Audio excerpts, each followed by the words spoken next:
ಏನಿಲ್ಲ ಸರ, ಫಸ್ಟ್ ನಮ್ಮ ಅಕ್ಕರಿಗೆ ಕಣ್ಣು ಆಪರೇಷನ್ ಇತ್ರಿ, ಎಲ್ಲ ಚೆನ್ನಾಗಿ ನೋಡ್ಕೊಂಡ್ರಿ. ಇಲ್ಲಿ ಏನ್ ತೊಂದ್ರೆ ಇಲ್ರಿ, ಚಲೋ ಐತ್ರಿ, ಬಾಳ ಚಲೋ ಐತ್ರಿ.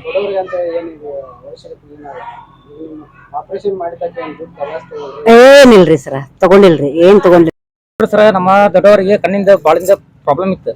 ಅವ್ರಿಗೀಗ ಕಣ್ಣೊಂದು ಆಪರೇಷನ್ ಮಾಡ್ಕೊಂಡ್ರ ದವಾಖಾನಿಂದ ಭಾರಿ ಬೆಸ್ಟ್ ಐತಿ. ಡಾಕ್ಟರ್ಗಳೆಲ್ಲ ಭಾಳ ಒಳ್ಳೆಯದಾರ, ಅಂಥದ್ದೇನು ಪ್ರಾಬ್ಲಮ್ ಆಗಿಲ್ಲ.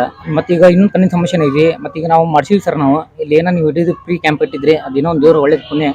ಮತ್ತೆ ಇನ್ನೊಂದು ಮಾಡ್ಸೋಣ ಅಂತಾರೆ ರೀ, ಬುಧವಾರ ದಿನ ಬಾ ಅಂದಾರ. ಮತ್ತೆ ಹೋಗಿ ಮಾಡ್ಸ್ಕೊಂಡು ಬರ್ತೀವಿ ಸರ್. ಹೋಗಿ ನಾವು ಸರ್ ಹಾಸ್ಪಿಟ್ಲ್ ಬಂದ್ರೆ ಭಾರಿ ಬೆಸ್ಟ್ ಐತ್ರಿ. ಮತ್ತೆ ಅದೇನು ಪ್ರಾಬ್ಲಮ್ ಇಲ್ಲ, ಹಾಸ್ಪಿಟ್ಲ್ ಭಾರಿ ಬೆಸ್ಟ್ ಐತಿ. ಮತ್ತೆ ಅಲ್ಲೆಲ್ಲ ವರ್ಕರ್ ಆತು, ಎಲ್ಲ ಆತು, ಎಲ್ಲದು ಚಲೋ ಐತ್ರಿ. ಬಡವ್ರಿಗೆಲ್ಲ ಅನುಕೂಲ ಐತ್ರಿ. ಇನ್ನು ನಾವು ಬಡ ಇನ್ನೂ ಭಾಳ ಬಡವ್ರಿ. ಅವ್ರಿಗೆ ನಮ್ಗೇನು ಎಷ್ಟು ಒಳ್ಳೇದು ಮಾಡ್ತಾರೆ ನೋಡ್ರಿ, ದೇವ್ರು ಅವ್ರಿಗೆ ಒಳ್ಳೇದು ಮಾಡ್ತಾರೆ, ಎಷ್ಟು ಮುಖ್ಯನಿಲ್ಲ. ಆದ್ರೆ ಮತ್ತೆ ಇನ್ನೊಂದು ಕಣ್ಣೊಂದು ಆಪರೇಷನ್ ಆದ್ರೆ ಮತ್ತೆ ಭಾಳ ಬೆಸ್ಟ್ ಆಗತ್ತೆ ಸರ್. ಮತ್ತೆ ಹಾಸ್ಪಿಟ್ಲ್ ಮತ್ತೆ ಏನಿಲ್ಲ ಸರ್. ಈಗ ಅವ್ರ ಬರ್ರಿ ಬುಧವಾರ ಬರ್ರಿ, ನಾವು ಮಾಡ್ತೀವಿ ಅಂತಂದಾರ.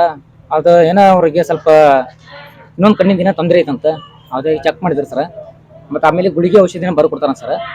ಅದು ನಾವು ತೊಗೊಳೋದು ನಮ್ಮ ಧರ್ಮ ಬಿಡ್ರಿ ಸರ್, ನಾವು ತೊಗೊತೀವಿ. ಒಟ್ಟು ಎಲ್ಲ ಮಾತ್ರ ಒಳ್ಳೇದೈತಿ ಸರ್, ಅನುಕೂಲ ಮಾತ್ರ ಎಲ್ಲ ಚಲೋ ಐತಿ. ಆಟೋ ಚಾಲಕರಿಂದ ಈ ಕಾರ್ಯಕ್ರಮ ಮಾಡಿದ್ದು ಒಂದು ಉದ್ದೇಶ ಏನಿದೆ ಸರ್? ಇವತ್ತು ಇಡೀ ಹುಬ್ಬಳ್ಳಿ ನಗರದಲ್ಲಿ 17,000 ರಿಕ್ಷಾಗಳಿದ್ದಾವೆ. 17,000 ರಿಕ್ಷಾದಲ್ಲಿ ಸುಮಾರು 50,000 ರಿಂದ 60,000 ಜನ ಆಟೋವನ್ನು ನಂಬಿ ಕುಟುಂಬನ ಬದುಕ್ತಾ ಇದೆ. ಈ ಆಟೋ ರಿಕ್ಷಾ ಚಾಲಕನಿಗೆ ಮೊಟ್ಟ ಮೊದಲ ಲೈಸೆನ್ಸ್ ಯಾವ ಥರ ಬೇಕೋ ಅದೇ ಥರ 2 ದೃಷ್ಟಿಕೋನಗಳು ಬೇಕು. 2 ಕಣ್ಣುಗಳು ಸರಿ ಇದ್ದಾಗ ಮಾತ್ರ ನಾನು ಆಟೋ ರಿಕ್ಷಾ ಹೊಡಿಬಲ್ಲೆ, ಆಟೋ ರಿಕ್ಷಾ ಓಡಿಸಬಲ್ಲೆ. ಯಾಕಂದ್ರೆ 2 ಕಣ್ಣಲ್ಲಿ 1 ಕಣ್ಣು ದೃಷ್ಟಿಕೋನಕ್ಕಾದ್ರೂ ಬಲ್ಕಿಂದ ಹೋದ್ರೆ 2 ಕಣ್ಣಂಗೆಲ್ಲ ಎಡ್ಕಿಂದ ಹೋದ್ರೆ ಬಲ್ಕಣ್ಣು ಅಂತ ಪರಿಸ್ಥಿತಿ ನಮ್ಮ ಆಟೋ ರಿಕ್ಷಾ ಚಾಲಕದ್ದು. ಹೀಗಾಗಿ ಜಯಪ್ರಿಯ ಆಸ್ಪತ್ರೆ ಸುಮಾರು ನನ್ನ ಕಚೇರಿಗೆ ಒಂದ್ಸಲ ಭೇಟಿಯಾಗಿ ನಮಗೆ ಮನವರಿಕೆ ಮಾಡಿದಾಗ ನಾನು ಇಡೀ ಹುಬ್ಬಳ್ಳಿ ನಗರದಲ್ಲಿ ಎಲ್ಲ ಪ್ರಮುಖ 155 ಆಟೋ ರಿಕ್ಷಾ ನಿಲ್ದಾಣದಲ್ಲಿ ಈ ವಿಷಯನ, ಜಯಪ್ರಿಯ ಆಸ್ಪತ್ರೆಯ ವಿಷಯನ ಮುಟ್ಟಿಸಿ, ತಾವು ಈ ಜಯಪ್ರಿಯ ಆಸ್ಪತ್ರೆಯ ಸಿಬ್ಬಂದಿ ವರ್ಗದವರು ಮತ್ತು ವೈದ್ಯರು ಇವತ್ತು ಆಟೋ ರಿಕ್ಷಾ ಚಾಲಕರ ಬಡತನ ಕುಟುಂಬದಲ್ಲಿ ಇರುವಂತ ಆಟೋ ರಿಕ್ಷಾ ಚಾಲಕರನ್ನ ಯಾವುದೇ ನಿಲ್ದಾಣಕ್ಕೆ, ಯಾವುದೇ ಆಟೋ ರಿಕ್ಷಾ ನಿಲ್ದಾಣಗಳಿರ್ಬೋದು, ನಿಲ್ದಾಣಕ್ಕೇನೆ ಹೋಗಿ ಸಂಪರ್ಕ ಮಾಡಿ ಆ ಆಟೋ ರಿಕ್ಷಾ ಚಾಲಕರನ್ನ ದೃಷ್ಟಿಗಳನ್ನ ಚೆಕ್ ಮಾಡಿ, ಇವತ್ತು ಮೆಡಿಸಿನ್ ಕೊಡ್ಬೇಕು, ಔಷಧ ಕೊಡ್ಬೇಕು, ಅಥವಾ ನಿಮಗೆ ಪರಿ ಬಂದಿದೆ ಅದನ್ನ ಆಪರೇಷನ್ ಮಾಡಬೇಕು ಅನ್ನುವಂತ ದೃಷ್ಟಿಕೋನ ಇಟ್ಟುಕೊಂಡು ಏನಿವತ್ತು ವೈದ್ಯರು ಅವ್ರ ಸಿಬ್ಬಂದಿ ವರ್ಗನ್ನ ಅವತ್ತು ನಿಲ್ದಾಣದಲ್ಲಿ ಬಂದು ಚೆಕ್ ಮಾಡ್ತಿದ್ದಾರೆ. ಅದನ್ನ ಚೆಕ್ ಮಾಡೋದ್ರಿಂದ ಆಟೋ ರಿಕ್ಷಾ ಚಾಲಕರ ಕಣ್ಣು ಸರಿ ಇರಬೇಕು ಅನ್ನುವಂತ ದೃಷ್ಟಿ ಇಟ್ಟುಕೊಂಡು ಬಂದಿದ್ದಾರೆ. ಅವರಿಗೆ ಸಂಪೂರ್ಣವಾದಂತ ಹುಬ್ಬಳ್ಳಿ ಆಟೋ ರಿಕ್ಷಾ ಮಾಲಕರ ಚಾಲಕರ ಸಂಘ, ಉತ್ತರ ಕರ್ನಾಟಕ ಆಟೋ ರಿಕ್ಷಾ ಚಾಲಕರ ಸಂಘ ಮುಂದೆ ಬರುವಂತ ದಿನದಲ್ಲಿ ನಮ್ಮ ಜಯಪ್ರಿಯ ಆಸ್ಪತ್ರೆಯವರಿಗೆ ನಾವೊಂದು ಸನ್ಮಾನ ಕೂಡ ಇಟ್ಕೊಂತೇವೆ.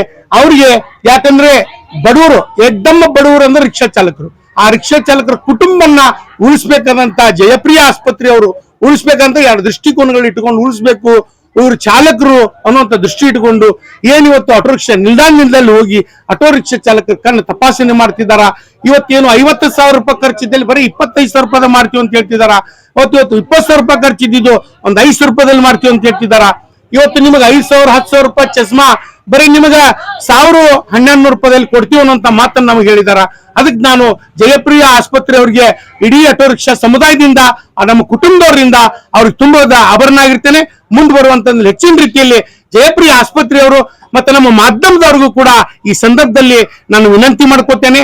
ಇದೇ ತರ ನಮ್ಮ ಆಟೋ ರಿಕ್ಷಾ ಚಾಲಕರ ಬಾಳಿಗೆ ಬೆಳಕಾಗಬೇಕು ಅನ್ನೋದೇ ನಮ್ಮ ಜಯಪ್ರಿಯ ಆಸ್ಪತ್ರೆಯವರಿಗೆ ಇನ್ನೊಮ್ಮೆ ನಾನು ಮನವಿ ಮಾಡ್ಕೋತೇನೆ.